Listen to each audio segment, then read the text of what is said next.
배가 조금 나온 게 문제는 아닙니다. 진짜 문제는 우리가 느끼지도 못하는 사이 배 안에서 조용히 자라고 있는 지방입니다.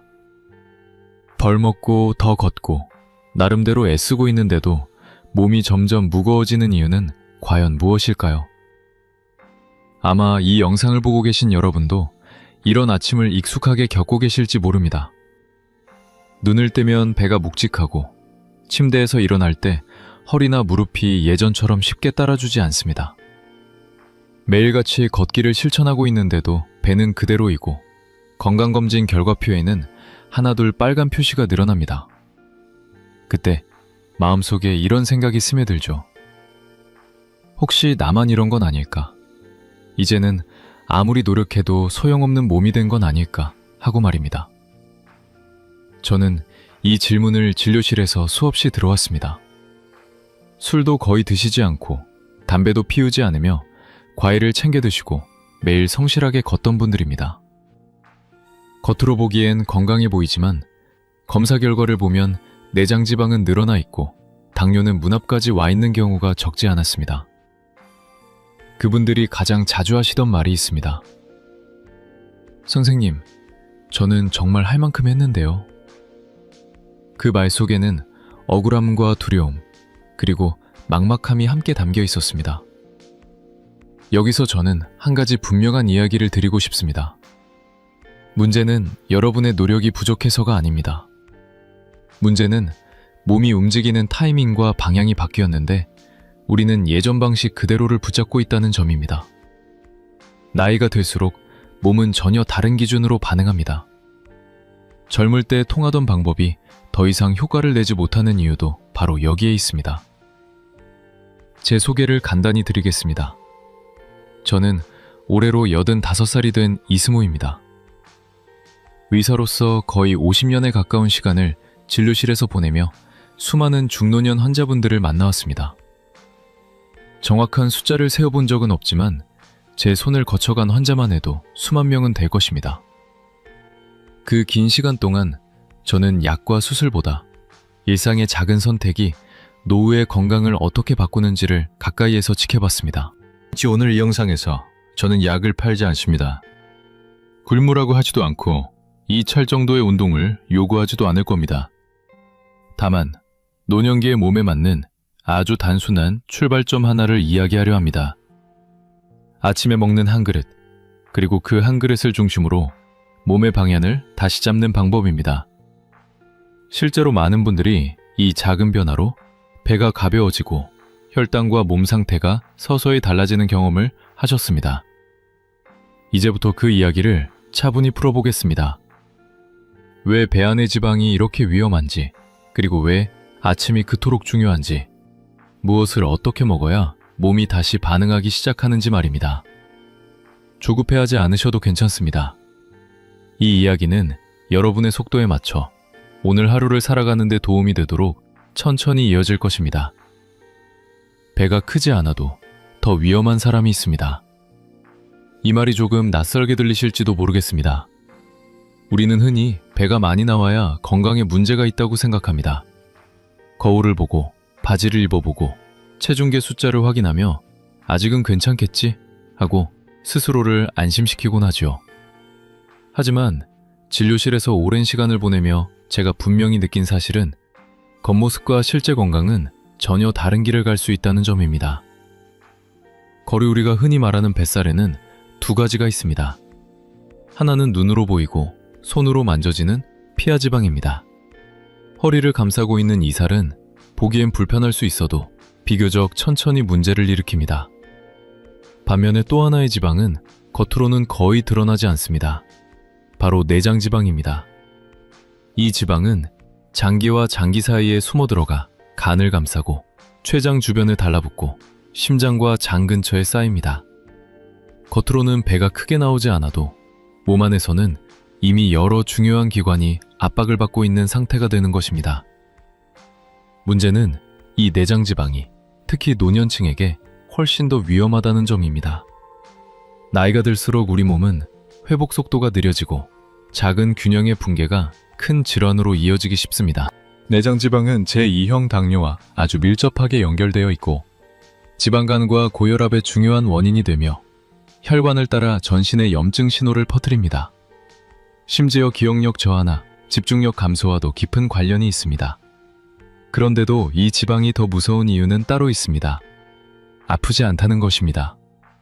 특별한 통증도 없고 당장 생활이 불가능해질 만큼의 경고 신호도 보내지 않습니다.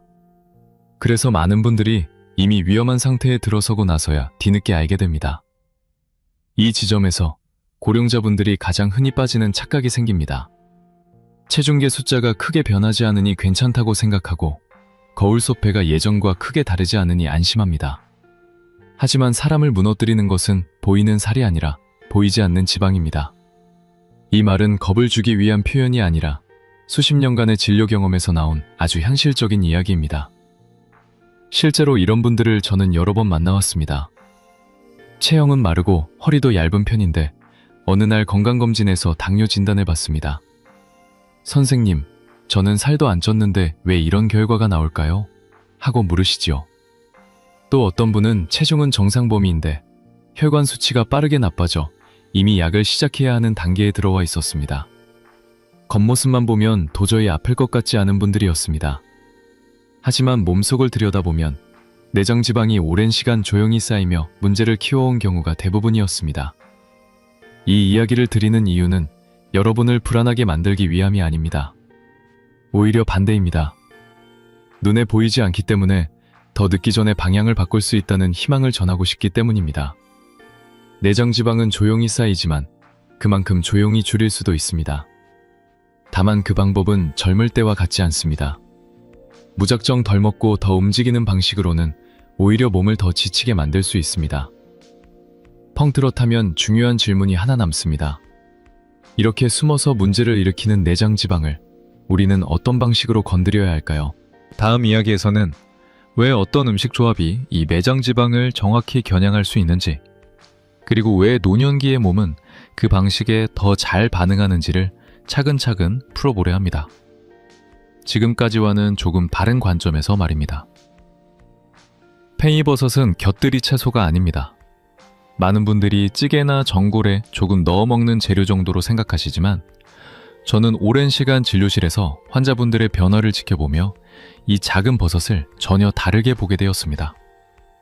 특히 노년기의 몸에서는 팽이버섯이 단순한 채소를 넘어 하나의 방향을 바꿔주는 역할을 한다는 것을 여러 번 확인했습니다. 이에 들어있는 특수한 식이섬유 때문입니다. 우리는 흔히 살을 빼려면 먹는 양부터 줄여야 한다고 생각합니다. 하지만 나이가 들수록 이 방식은 몸을 더 지치게 만들고 오히려 지방을 붙잡는 결과로 이어지기 쉽습니다. 팽이버섯의 식이섬유는 먹는 양을 억지로 줄이지 않아도 장 안에서 지방이 흡수되는 길목을 조용히 좁혀줍니다. 마치 문을 아예 닫아버리는 것이 아니라 통과하는 속도를 천천히 낮추는 것과 비슷합니다. 그래서 평소와 비슷하게 식사를 하더라도 몸으로 들어오는 지방의 양은 자연스럽게 줄어들 수 있습니다. 이 점이 노년기에게 특히 중요한 이유입니다. 참지 않아도 되고 버티지 않아도 되기 때문입니다. 두 번째 기전은 더 흥미롭습니다. 팽이버섯은 피하지방보다 내장지방에 더 민감하게 작용하는 특성을 가지고 있습니다. 겉으로 보이는 살보다 장기 주변에 숨어있는 지방의 내부 환경에 먼저 영향을 주는 것입니다. 저는 배가 크게 나오지 않았는데도 혈당과 혈관 수치가 나쁘던 분들이 식단에 팽이버섯을 꾸준히 포함한 뒤 검사 수치가 서서히 안정되는 과정을 여러 번 지켜봤습니다. 내장지방은 조용히 쌓이지만 그만큼 특정 조건이 갖춰지면 조용히 반응하기도 합니다. 팽이버섯은 바로 그 조건 중 하나를 만들어주는 재료라고 볼 수 있습니다. 번째 이유는 많은 분들이 의외라고 느끼실지도 모릅니다. 팽이버섯은 지방 그 자체보다 지방이 쌓이게 만드는 배경에 작용합니다. 여기에는 비타민 B군과 특정 아미노산이 중요한 역할을 합니다. 나이가 들수록 쉽게 피로해지고 사소한 일에도 마음이 긴장되며 이유 없이 지치는 날이 늘어납니다. 이 상태가 오래 이어지면 몸은 자연스럽게 스트레스 호르몬을 높이고 그 결과 지방을 저장하는 쪽으로 방향을 잡게 됩니다. 특히 내장 지방은 이런 환경에서 더 잘 쌓입니다. 팽이버섯에 들어있는 영양 성분들은 몸의 에너지 사용을 조금 더 부드럽게 만들고 과도한 긴장을 낮추는 데 도움을 줍니다. 피로가 줄고 마음이 조금 가라앉으면 몸은 더 이상 비상 상태를 유지할 필요가 없어집니다. 그러면 지방을 붙잡고 있을 이유도 줄어듭니다. 저는 이 과정을 몸이 안심하는 순간이라고 표현하곤 합니다. 몸이 안심해야 저장하던 지방을 내려놓을 준비를 하기 때문입니다. 그래서 저는 이렇게 말씀드립니다. 노년층에게 가장 위험한 것은 많이 먹는 것이 아닙니다. 스트레스 속에서 저장되는 지방입니다. 아무리 음식량을 줄여도 몸이 늘 긴장한 상태라면 내장 지방은 쉽게 줄어들지 않습니다. 반대로 몸의 긴장을 풀어주는 방향으로 식사가 바뀌면 생각보다 조용하고 부드럽게 변화가 시작됩니다. 하지만 여기서 한 가지 중요한 질문이 남습니다. 팽이버섯만으로 이 변화가 완성될 수 있을까요? 내장 지방을 줄이는 데 필요한 마지막 퍼즐은 무엇일까요? 다음 이야기에서는 이 팽이버섯의 작용을 실제 변화로 이어지게 만드는 또 하나의 핵심 요소에 대해 이어서 말씀드리겠습니다. 버섯만으로는 부족합니다. 팽이버섯이 내장 지방을 겨냥해 몸의 방향을 바꾸는 역할을 한다면 그 변화가 실제 힘으로 이어지게 만드는 마지막 조각이 하나 더 필요합니다. 그 역할을 해주는 것이 바로 달걀입니다. 저는 이 조합을 설명할 때 늘 이렇게 말합니다. 팽이버섯이 길을 닦아준다면 달걀은 그 길 위를 걸어갈 다리를 만들어준다고요. 달걀은 노년기의 몸에 가장 알맞은 형태의 단백질입니다. 흔히 단백질이라고 하면 고기부터 떠올리지만 나이가 들수록 소화 부담과 씹는 힘을 함께 고려해야 합니다.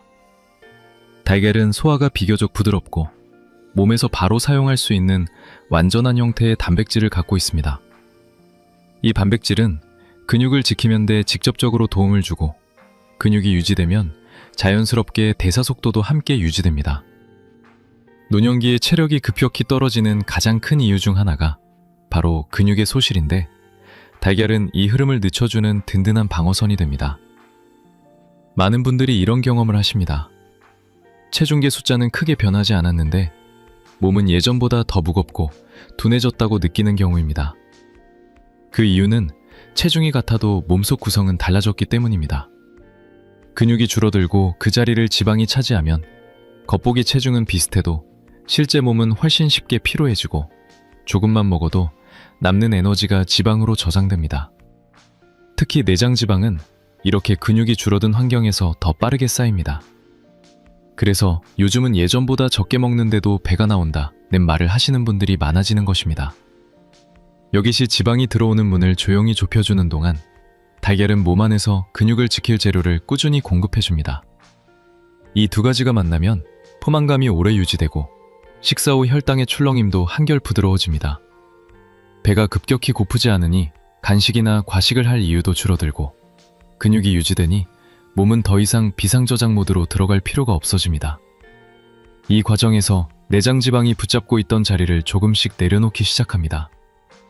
저는 종종 다이어트 약과 이 수프를 비교해 설명합니다.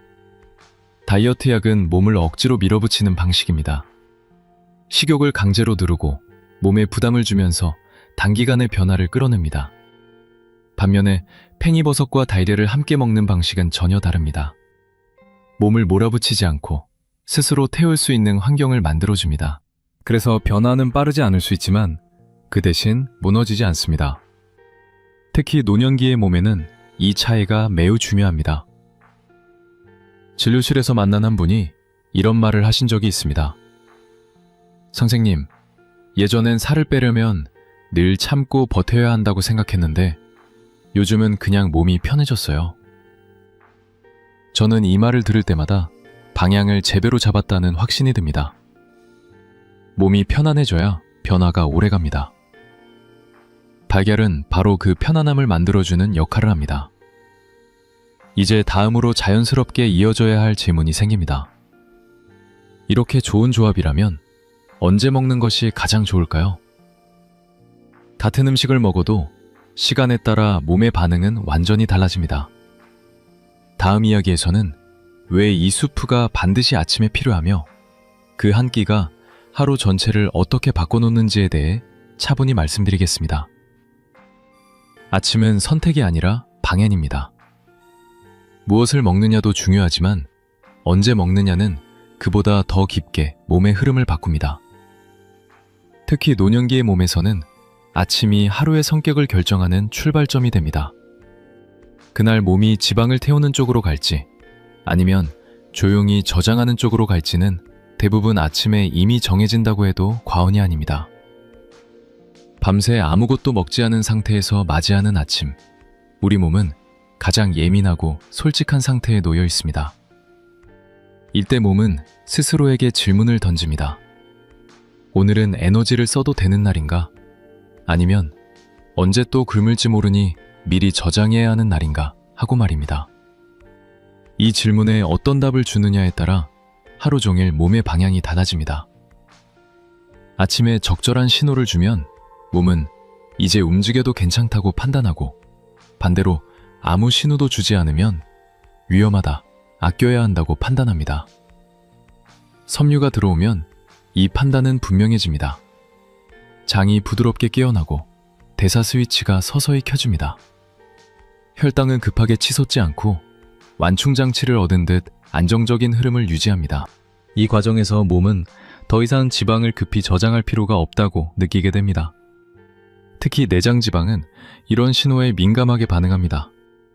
아침에 들어온 식이섬유는 단순히 배를 채우는 역할을 넘어서 하루 종일 지방을 다루는 기준점을 만들어줍니다. 반대로 아침을 거르면 어떤 일이 벌어질까요? 많은 분들이 아침을 안 먹으면 오히려 살이 빠지지 않느냐고 물으십니다. 하지만 노년기의 몸은 젊을 때와 다르게 반응합니다. 아침을 거르는 순간 몸은 비상저장 모드로 전환됩니다. 지금은 에너지가 들어오지 않으니 이후에 들어오는 것은 모두 붙잡아 두어야 한다고 판단하는 것입니다. 그래서 점심이나 저녁에 먹는 음식은 에너지로 쓰이기보다 빠르게 지방으로 전환되어 저장되기 쉬워집니다.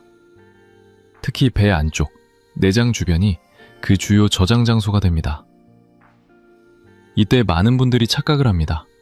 아침을 안 먹었으니 점심을 조금만 먹어야지 하고 조심하지만 몸은 이미 저장 쪽으로 방향을 틀어놓은 상태입니다.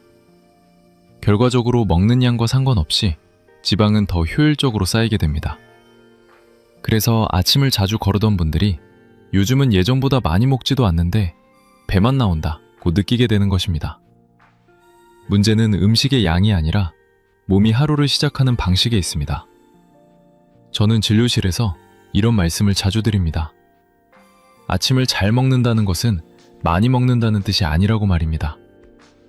몸이 안심할 수 있을 만큼 오늘은 에너지가 들어온다는 신호만 주면 됩니다. 그러면 몸은 저장할 이유를 잃고 대신 쓰는 쪽으로 방향을 잡습니다. 이 작은 차이가 하루를 지나고 일주일을 지나며 눈에 보이지 않는 변화를 만들어냅니다. 이제 여기서 한 걸음 더 나아가 보겠습니다. 만약 아침에 들어온 이 한 끼가 단순히 그 순간만이 아니라 하루 종일 몸을 보호해준다면 어떨까요? 다음 이야기에서는 아침에 먹은 한 그릇이 어떻게 점심과 저녁까지 영향을 미치며 하루 전체를 감싸는 보호막처럼 작용하는지에 대해 이어서 말씀드리겠습니다. 쥐아침 한 그릇이 하루를 지킵니다. 이 말은 결코 비유적인 표현이 아닙니다.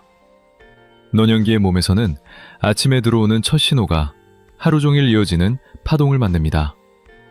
그 파동이 잔잔하고 안정적이면 몸은 하루 내내 비교적 평온한 상태를 유지합니다.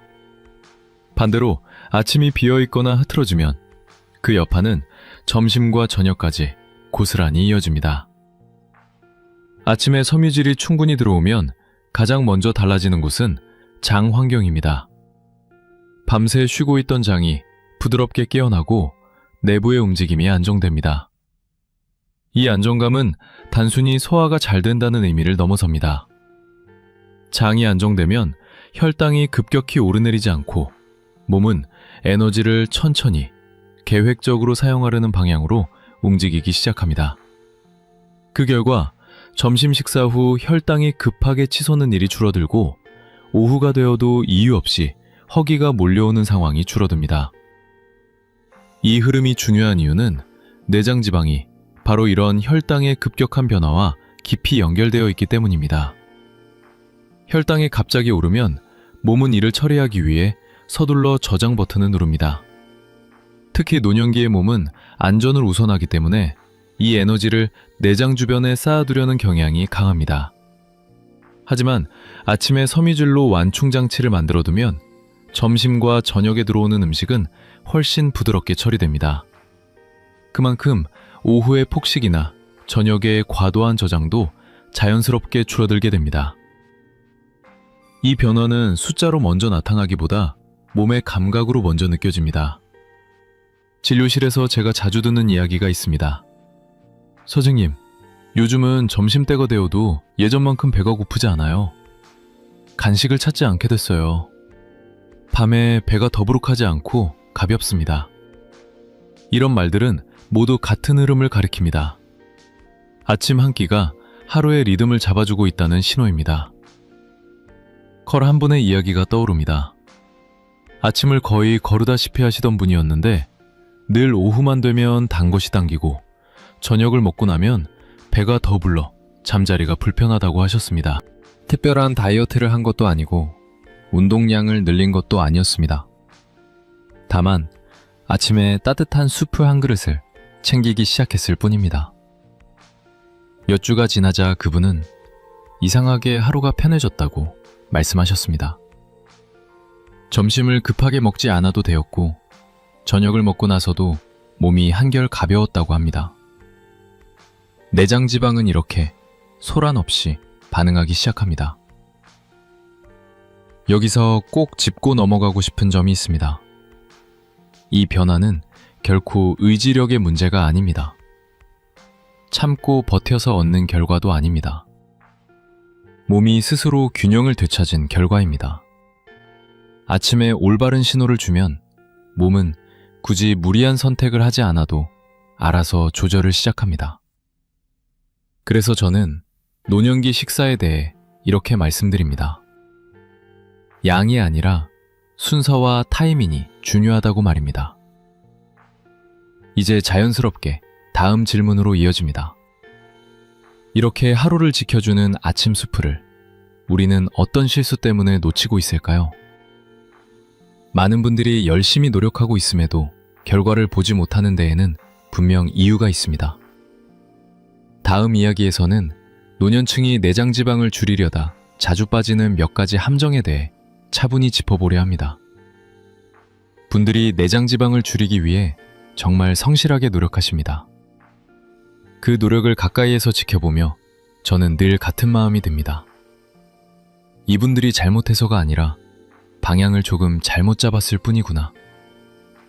지금부터 말씀드릴 3가지 실수는 의지가 약해서 생기는 문제가 아니라 너무 오래 믿어온 생각에서 비롯된 경우가 대부분입니다. 걷기만 하면 충분하다고 믿는 것입니다. 하루에 빠짐없이 공원을 돌고 비가 와도 우산을 쓰고 나가 걷는 분들을 저는 많이 만나왔습니다. 그런데 몇 달이 지나도 배는 그대로이고 검사 결과도 크게 달라지지 않습니다. 이유는 단순합니다. 움직임은 늘었지만 식사의 구조는 전혀 바뀌지 않았기 때문입니다. 걷기는 분명히 몸에 좋은 습관입니다. 하지만 내장 지방은 단순한 활동량만으로는 잘 움직이지 않습니다. 식사에서 들어오는 신호가 그대로라면 몸은 아직 저장해도 된다고 판단합니다. 기억에 남는 한 분이 계십니다. 70을 넘기신 남성분이었는데 매일 아침 1시간씩 걷는 것이 자랑이셨습니다. 그런데도 혈당은 서서히 올라가고 있었고 내장지방 수치도 줄지 않았습니다. 이야기를 나눠보니 아침은 커피 한 잔으로 넘기고 점심과 저녁은 예전과 다르지 않았습니다. 걷기를 멈추게 한 것이 아니라 아침 식사의 구조를 먼저 바꾸자 그제야 몸이 반응하기 시작했습니다. 걷기는 방향을 도와주는 역할이지 방향 그 자체는 아니라는 사실을 이분을 통해 다시 한번 확인했습니다. 2번째 실수는 아침을 거르거나 대충 먹는 것입니다. 아침을 안 먹어야 살이 빠진다는 믿음은 여전히 많은 분들 마음속에 남아 있습니다. 특히 은퇴 후 생활 리듬이 바뀌면서 아침을 건너뛰는 것이 습관이 된 경우도 많습니다. 하지만 노년기의 몸은 아침을 거르는 순간 저장 모드로 고착되기 쉽습니다. 이후에 들어오는 음식은 에너지로 쓰이기보다 혹시 모를 상황을 대비해 붙잡아 두려는 쪽으로 처리됩니다. 한 여성 환자분의 사례가 떠오릅니다. 아침을 거의 드시지 않고 점심부터 식사를 시작하셨는데 늘 많이 먹지도 않는데 배만 나온다고 하셨습니다. 실제로 식사량은 많지 않았습니다. 문제는 몸이 이미 하루를 저장적으로 시작하고 있었다는 점이었습니다. 아침에 따뜻한 한 끼를 챙기기 시작하자 점심과 저녁의 부담이 줄었고 배가 더부룩한 느낌도 서서히 사라졌습니다. 아침을 챙긴 것이 살을 찌운 것이 아니라 오히려 저장 모드를 풀어준 셈이었습니다. 세 번째 실수는 과일은 무조건 좋다고 생각해 과다 섭취하는 것입니다. 과일은 분명 건강한 음식입니다. 하지만 노년기의 몸에서는 종류와 양이 중요합니다. 특히 과일에 들어있는 과당은 간을 거쳐 처리되는데 이 과정이 과해지면 남면 에너지가 내장 지방으로 바로 향하기 쉽습니다. 몸에 좋다는 이유로 하루에도 여러 번 과일을 드시는 분들 중에 내장 지방이 줄지 않는 경우를 저는 자주 보아왔습니다. 한 환자분은 매일 사과와 포도를 챙겨 드셨고 식사 대신 과일로 배를 채우는 날도 많았습니다. 그런데 검사 결과는 오히려 악화되고 있었습니다. 과일을 끊으라는 것이 아니라 양과 시간을 조절하자고 말씀드렸습니다. 아침 수프를 기본으로 하고 과일은 보조로 소량만 드시도록 바꾸자 몸의 반응은 달라졌습니다. 과일이 문제가 아니라 과일을 주식처럼 사용한 것이 문제였던 것입니다. 이 세 가지 실수는 모두 공통점이 있습니다. 열심히 하고 있지만 몸이 보내는 신호를 거꾸로 해석하고 있다는 점입니다. 그래서 결과가 나오지 않을 때 스스로를 더 몰아붙이게 됩니다. 하지만 방향을 바로잡으면 그동안의 노력이 헛되지 않았다는 것을 몸이 먼저 보여줍니다. 이제 이야기가 있습니다. 많은 분들이 가장 강하게 의지하는 또 다른 방법들, 그리고 그 방법들이 왜 오히려 몸을 더 지치게 만드는지에 대해 말씀드려야 할 차례입니다. 다음 이야기에서는 나머지 두 가지 실수에 대해 이어서 살펴보겠습니다. 앞서 말씀드린 실수들보다 더 안타까운 경우가 있습니다. 바로 몸이 힘들다고 느낄수록 빠른 해답을 찾고 싶어지는 마음에서 시작되는 선택들입니다. 네 번째와 다섯 번째 실수는 대부분 이번에는 꼭 빼야 한다는 절박함에서 나오지만 결과적으로는 몸을 더 지치게 만드는 길로 이어지는 경우가 많습니다. 네 번째 실수는 다이어트 약이나 차에 의존하는 것입니다. 진료실에서 저는 이거 먹고 살이 좀 빠졌어요 라는 말을 종종 듣습니다. 실제로 체중이 잠시 줄어드는 분들도 계십니다. 하지만 그 다음에 이어지는 이야기는 대개 비슷합니다. 얼마 지나지 않아 밭이 찌기 시작했고 이전보다 더 빼기 어려워졌다는 것입니다. 이유는 간단합니다. 이런 방법들은 몸의 대사를 자연스럽게 조율하는 것이 아니라 외부에서 강제로 조작하기 때문입니다. 직약이나 특정 차에 의존하면 처음에는 식욕이 줄거나 몸이 가벼워진 느낌이 들 수 있습니다. 하지만 몸은 이를 정상적인 상태로 받아들이지 않습니다. 지금 무언가 이상하다는 신호로 인식하고 스스로를 보호하기 위해 대사를 낮추기 시작합니다. 그 결과 약을 끊거나 효과가 약해지는 순간 몸은 이전보다 더 강하게 저장 쪽으로 반응합니다. 이때 쌓이는 지방은 대부분 내장 주변으로 향하고 예전보다 더 단단하게 자리 잡습니다. 이것이 반복되면 요요가 아니라 대사 자체가 무너지는 상태에 가까워집니다. 한 분은 몇 년간 여러 종류의 다이어트 차를 번갈아 두셨습니다. 처음엔 효과가 있는 것 같았지만 갈수록 몸이 예민해지고 쉽게 피로해졌습니다. 검사 결과는 체중과 달리 좋지 않았습니다. 약을 끊고 기본적인 식사 구조부터 다시 잡는 데에 시간이 필요했습니다. 이분이 하신 말이 아직도 기억에 남습니다. 선생님, 이렇게 돌아올 거면 왜 그렇게 서둘렀을까요? 빠른 길처럼 보였던 선택이 결국 더 먼 길이 된 셈이었습니다. 다섯 번째 실수는 극단적인 식이 제한입니다. 며칠 동안 거의 먹지 않거나 특정 음식만 반복하는 방식은 젊을 때도 부담이 되지만 노년기의 몸에는 특히 위험합니다.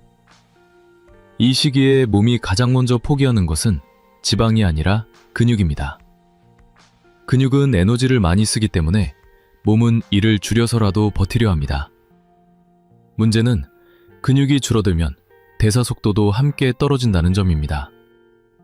그러면 이후에 정상적인 식사를 조금만 해도 몸은 그 에너지를 지방으로 바꿔 저장하려 합니다. 그래서 극단적인 식단을 반복한 분들일수록 살은 빠졌다가 다시 찌는데 몸은 예전보다 더 무겁다고 느끼게 됩니다.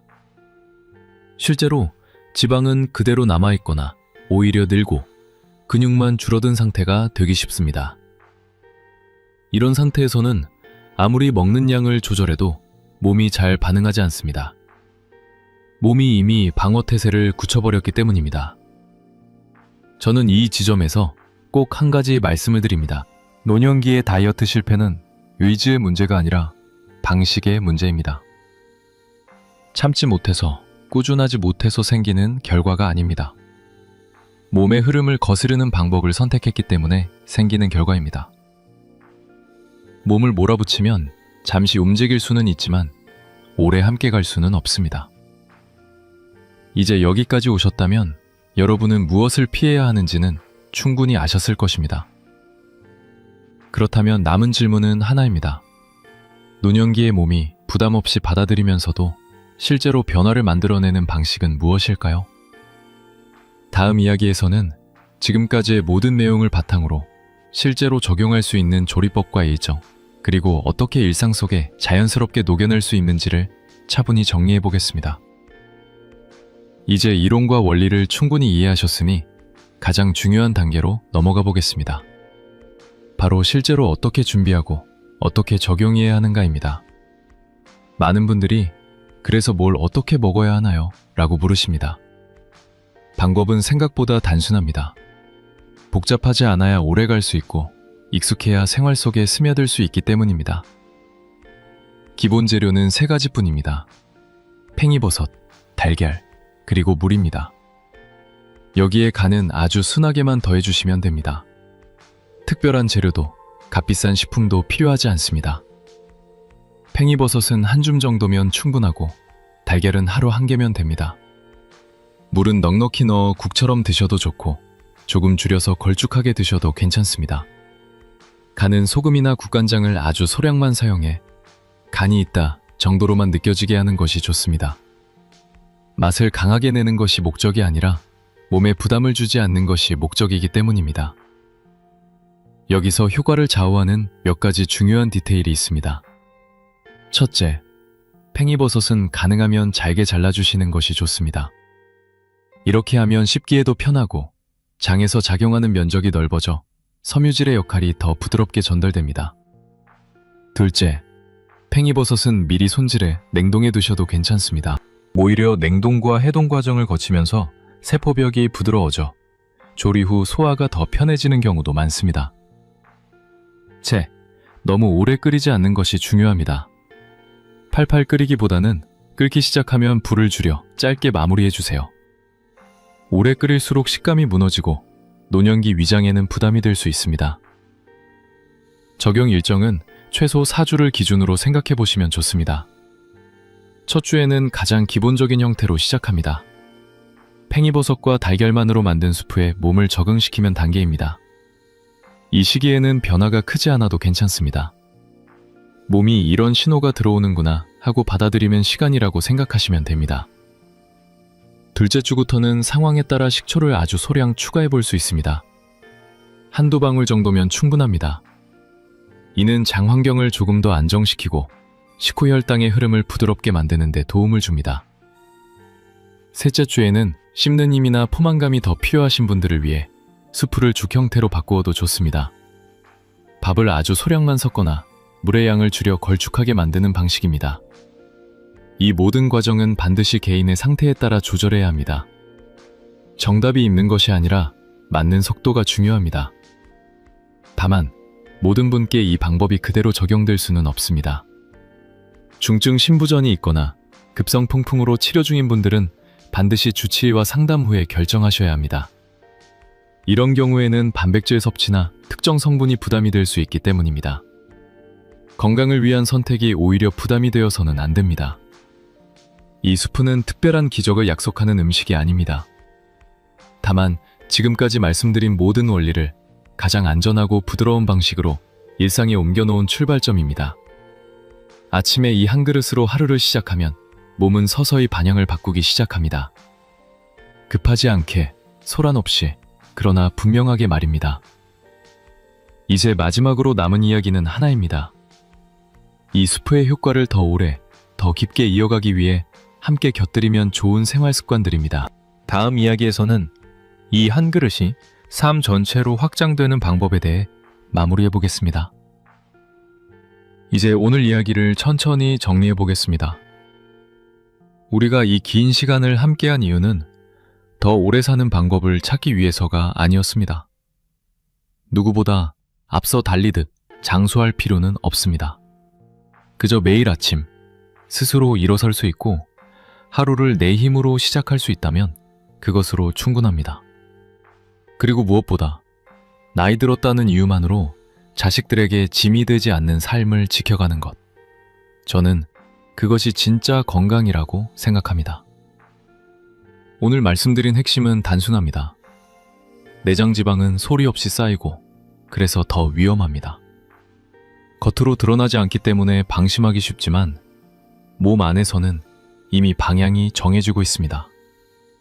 그 방향을 바꾸는 가장 중요한 출발점이 바로 아침입니다. 아침은 선택의 문제가 아니라 하루 전체를 어디로 끌고 갈지 정하는 방향입니다. 그리고 그 방향을 부드럽게 잡아주는 것이 거창하지 않은 한 그릇의 수프였습니다. 소말이 오른 약을 이야기하지 않았고 굽는 방법도 말하지 않았습니다. 대신 몸이 스스로 안심할 수 있는 신호를 주는 방법을 이야기했습니다. 팽이버섯과 달걀. 이 단순한 조합이 중요한 이유는 특별해서가 아니라 노년기의 몸이 가장 무리 없이 받아들일 수 있기 때문입니다. 아침에 이 한 그릇이 들어오면 몸은 서두르지 않고 천천히, 그러나 분명하게 달라지기 시작합니다. 점심이 편해지고 오후가 덜 흔들리며 밤에는 배가 가벼워집니다. 이런 작은 변화들이 쌓여 결국 하루 전체를 바꾸게 됩니다. 혹시 지금도 나한테도 될까? 하는 생각이 드신다면 그 마음 그대로 시작하셔도 괜찮습니다. 완벽하게 할 필요도 없고 처음부터 모든 걸 바꿀 필요도 없습니다. 내일 아침 그저 한 그릇으로 시작해 보십시오. 그리고 몸이 보내는 신호를 조금만 더 귀 기울여 들어보세요. 다음 검사 결과가 나올 때까지 기다릴 필요는 없습니다. 몸은 생각보다 빠르게 그리고 솔직하게 반응합니다. 오늘 이 시간이 여러분의 아침을 그리고 앞으로의 하루를 조금이라도 가볍게 만드는 계기가 되었기를 바랍니다. 저는 앞으로도 이렇게 어렵지 않고 부담되지 않는 이야기로 여러분 곁에 남고 싶습니다. 매일 아침 따뜻한 한 그릇으로 하루를 시작하시길 바라며 여러분의 건강한 노후를 진심으로 응원하겠습니다.